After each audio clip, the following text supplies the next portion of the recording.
আসসালামু আলাইকুম। কেমন আছেন সবাই? আশা করি সবাই অনেক ভালো আছেন। আল্লাহর রহমতে আমরাও অনেক ভালো আছি। তো আপনাদের মাঝে আমি একজন নতুন সদস্য। সবাই অবশ্যই আমার পাশে থাকবেন। নাসরিন ব্লগস। তো সবাই আমার পাশে থাকবেন ইনশাল্লাহ, আমিও আপনাদের পাশে থাকব। তো এই যে একটা ছোট্ট ভিডিও নিয়ে আপনাদের সামনে হাজির হয়ে গেলাম। অবশ্যই ভিডিওটি সবাই দেখবেন আর জানাবেন যে কীরকম হচ্ছে। মানে নতুন তো কথা অত ভালোভাবে আর কি বলতে পারি না, তারপরও অবশ্যই চেষ্টা করি বলার জন্য।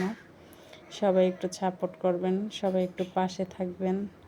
তো আমিও সবার পাশে থাকবো ইনশাল্লাহ। তো এই যে আমি এটা একটা আমড়া দিয়ে রেসিপি বানাচ্ছি।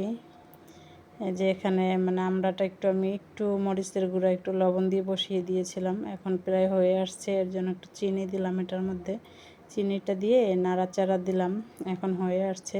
তো এটা আমি নামিয়ে নিলাম, নিয়ে একটু সরিষা আর কি টালবো। সরিষাটা টেলে নিয়ে তারপরে আমড়াটার মধ্যে দিয়ে দেবো। এর জন্য একটু সরিষা টালতে আসি আর কি, চেষ্টা করি যথেষ্ট ভালো করার। একটু নতুন নতুন এদিক সেদিক হতেই পারে, সবাই একটু ক্ষমা দৃষ্টিতে দেখবেন। আর কেমন হয় অবশ্যই একটু কমেন্টে জানাবেন, কারণ নতুন নতুন তো সবাই একটু এরকম হতে পারে।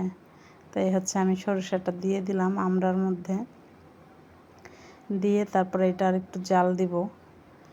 তাই এটা আমি প্রতি বছর যখন আমরা ওঠে তখন আমি এটা বানাইয়া খাই বা চেষ্টা করি, ভালো লাগে আমার কাছে।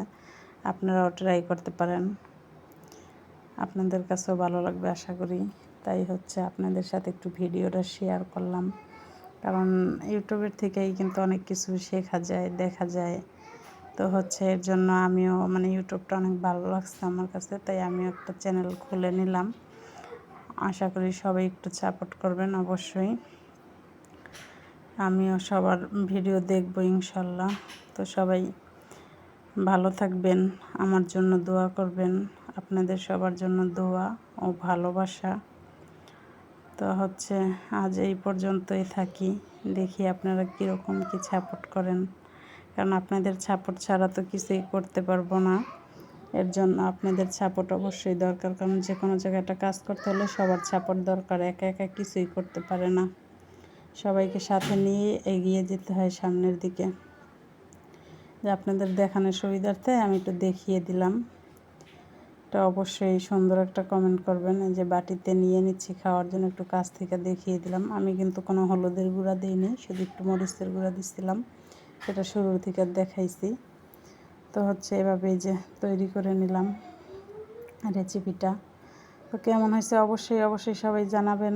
ভালো থাকবেন, বেশি বেশি ভিডিও দেখবেন, মানুষের কমেন্ট করবেন। আমিও অনেকের ভিডিও দেখি, কমেন্ট করি।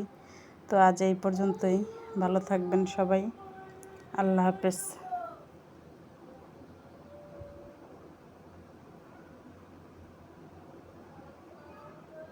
আচ্ছা বলেন তো, এটা কি খাবার, কি দিয়ে বানিয়েছি একটু বলবেন?